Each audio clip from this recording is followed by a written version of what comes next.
May the name of the Lord be glorified.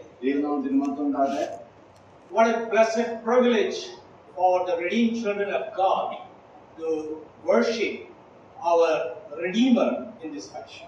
വീണ്ടെടുക്കപ്പെട്ട ദൈവജനമായ നമുക്ക് ദൈവത്തെ സ്തുതിക്കുക എന്നുള്ളത് എത്രയോ ഉന്നതമായ ഒരു പദവിയാണ്. And as we have gathered together this morning to remember our Savior, let us turn to a very familiar passage from the Scriptures. നാം ദൈവത്തെ ആരാധിക്കാൻ വേണ്ടി കടന്നു വന്നിരിക്കുമ്പോൾ നമുക്ക് ഏറ്റവും സുപരിചിതമായ ദൈവത്തിന്റെ വചനത്തിലേക്ക് നമുക്ക് തിരിയാം. We shall turn to Song of Solomon chapter 5. ഉത്തമഗീതം 5-ാം അധ്യായത്തിലേക്ക് നമുക്ക് കടന്നു വരാം. And we shall read verse 9 first. 5:9 നമുക്ക് പ്രാരംഭമായിട്ട് വായിക്കാം. What is thy beloved more than another beloved, O thou fairest among women? What is thy beloved more than another beloved, that thou dost so charge us? സ്ത്രീകളിൽ അതിസുന്ദരിയായുള്ളവളെ, നിന്റെ പ്രിയനെ മറ്റു പ്രിയന്മാരെക്കാൾ എന്ത് വിശേഷതയുള്ളൂ? നീ ഇങ്ങനെ ഞങ്ങളോട് ആണയിടാനേനെ, നിന്റെ പ്രിയനെ മറ്റു പ്രിയന്മാരെക്കാൾ എന്ത് വിശേഷതയുള്ളൂ? We find a question being asked about the beloved. ആ പ്രിയനെ കുറിച്ച് ഒരു ചോദ്യം ഇവിടെ ചോദിക്കുന്നതായിട്ടാണ് നാം ഇവിടെ കാണുന്നത്. And in response to this question, we find few things are mentioned in the following verses. അതിൽ നിന്ന് തൊട്ട് താഴെയാണ് കാണുന്നത്, അതിന്റെ മറുപടിയായിട്ടാണ് നാം ഇവിടെ കാണുന്നത്. We know that this little book in our scriptures, it speaks about our Lord Jesus Christ. നമ്മുടെ കർത്താവിനെ കുറിച്ച് പറയുന്ന ഒരു പുസ്തകമാണ്. ചെറിയ പുസ്തകമാണെങ്കിലും വളരെ വ്യക്തമായി പറയുന്ന ഒരു പുസ്തകമാണ് ഈ ഉത്തമഗീതം. നമുക്കറിയാം, He is our beloved. അവൻ നമ്മുടെ പ്രിയനാണ്. And we are blessed in Him. നാം അവനിലാണ് ആകർഷിക്കപ്പെട്ടിരിക്കുന്നത്. What is thy beloved more than another beloved? മറ്റു പ്രിയന്മാരെക്കാൾ പ്രത്യേകതയുള്ളവരാണ്. And in verse 10 it says, my beloved is white and ruddy, the chiefest among 10,000. 10-ാം വാക്യത്തിൽ കടന്നു വരുമ്പോൾ എന്റെ പ്രിയൻ വെണ്മയും ചുവപ്പുമുള്ളവൻ 10,000 പേരിൽ അതിശ്രേഷ്ഠൻ തന്നെ എന്ന് വായിക്കുന്നു.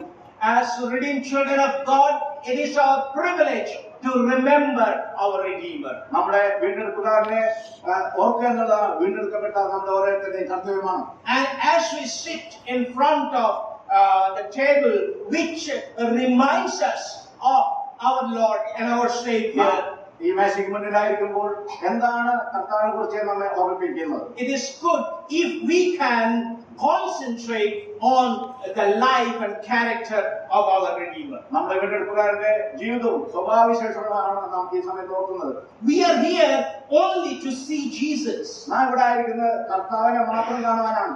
This is Christ-centered worship. കർത്താവിന്റെ കേന്ദ്രീകൃതമായ ഒരു ആരാധനയാണ് ഇവിടെ കാണുന്നത്. You remember on the Mount of Transfiguration, when the Lord took 3 of His disciples along with Him and transfigured before them.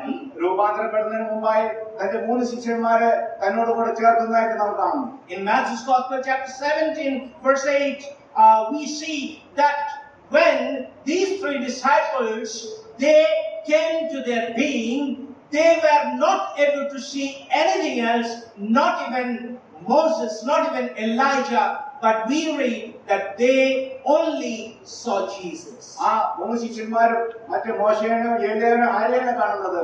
യേശുക്രിസ്തുവിനെ മാത്രമാണ് അവിടെ കാണുന്നതെന്ന് നാം വായിക്കുന്നു. We are here not to see any other believer. നാം മറ്റേതെങ്കിലും വിശ്വാസികളെ കാണുന്നതിനല്ല നാം ഇവിടെ ആയിരിക്കുന്നത്. We are here not to see the preacher. നാം പ്രസംഗികനെ കാണുന്നതിനല്ല ഇവിടെ ആയിരിക്കുന്നത്. But we are here to see Jesus, who is our Savior. നമ്മുടെ വീണ്ടെടുപ്പുകാരനെ കാണുന്നതിന് മാത്രമാണ് നാം ഇവിടെ ആയിരിക്കുന്നത്. The writer of the Hebrews, he also tells the same thing. എബ്രായ ലേഖനം എഴുതിയ ലേഖകൻ ഈ കാര്യമാണ് പറയുന്നത്. In Hebrews chapter 2 verse 9 we read that he says, we see Jesus. നാം യേശുവിനെ കാണുന്നു എന്ന് ഞങ്ങൾ കണ്ടു എന്ന രീതിയിലാണ് അവിടെ വായിക്കുന്നത്. So we are here to see Jesus. നാം ഇവിടെ വന്നിരിക്കുന്ന യേശുവിനെ കാണുന്നതിനാണ്. We are here to see His suffering sufferings. അവന്റെ കഷ്ടപ്പാടുകളെ കാണാനാണ് നാം വന്നിരിക്കുന്നത്. We are here to see his glorification. അവന്റെ മഹത്വീകരണം കാണാനാണ് നാം ഇവിടെ വന്നിരിക്കുന്നത്. And just three things I would like to mention about him in this little passage in verse 10 of Song of Solomon chapter 5. ഈ ഉത്തമഗീതം 5-ാം അധ്യായത്തിന്റെ 10-ാം വാക്യത്തിൽ നിന്ന് ചില കാര്യങ്ങൾ നിങ്ങൾ അറിയിക്കാൻ ആഗ്രഹിക്കുന്നത്. First of all, we read, he is white.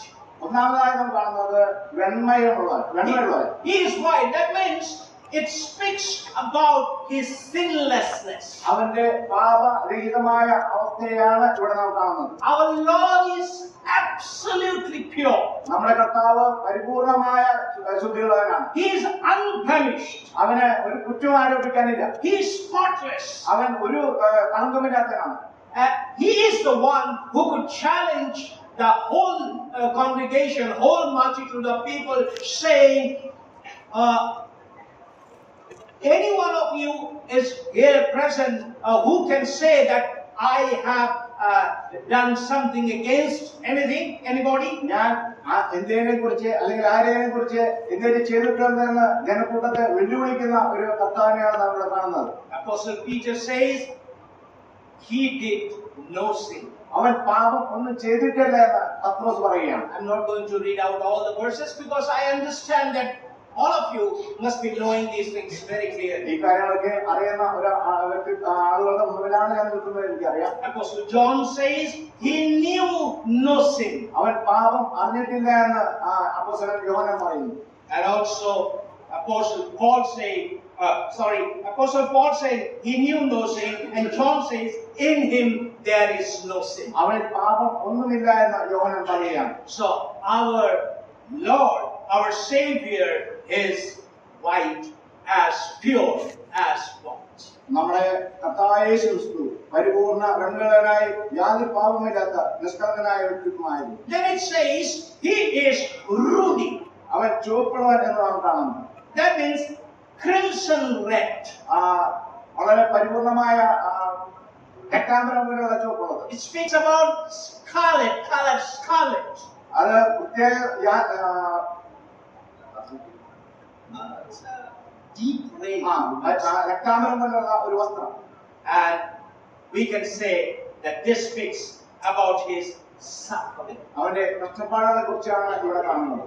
Our Lord, when he was hanging on the cross of Calvary, he was totally full of blood.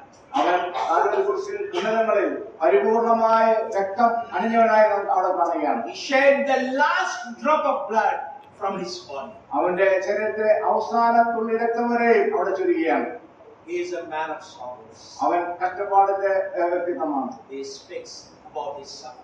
അത് അവന്റെ കഷ്ടപ്പാടിനെയാണ് അവിടെ കുറിക്കുന്നത്. And finally, in the same verse 10, we read, he is the chiefest among 10,000. ഇവിടെ അവസാനമായി കാണുന്നത് 10,000 പേരിൽ അതിശ്രേഷ്ഠനായിട്ടാണ് കാണുന്നത്.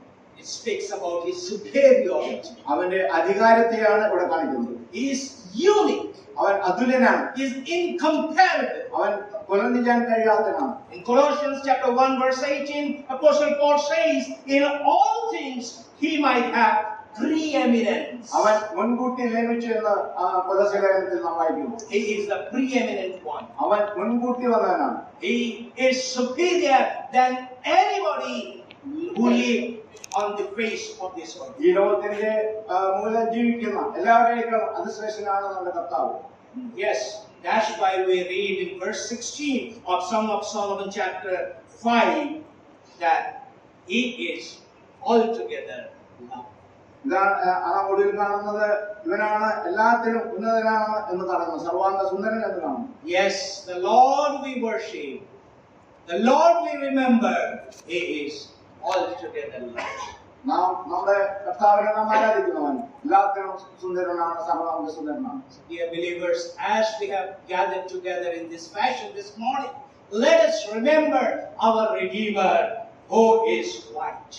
ആ നന്മയുള്ള നമ്മുടെ വീണ്ടെടുപ്പാരെ നമുക്ക് ഇന്ന് രാവിലെ ഓർക്കാം. Who is ruddy. ചുവപ്പുള്ളവനെ ഓർക്കാം.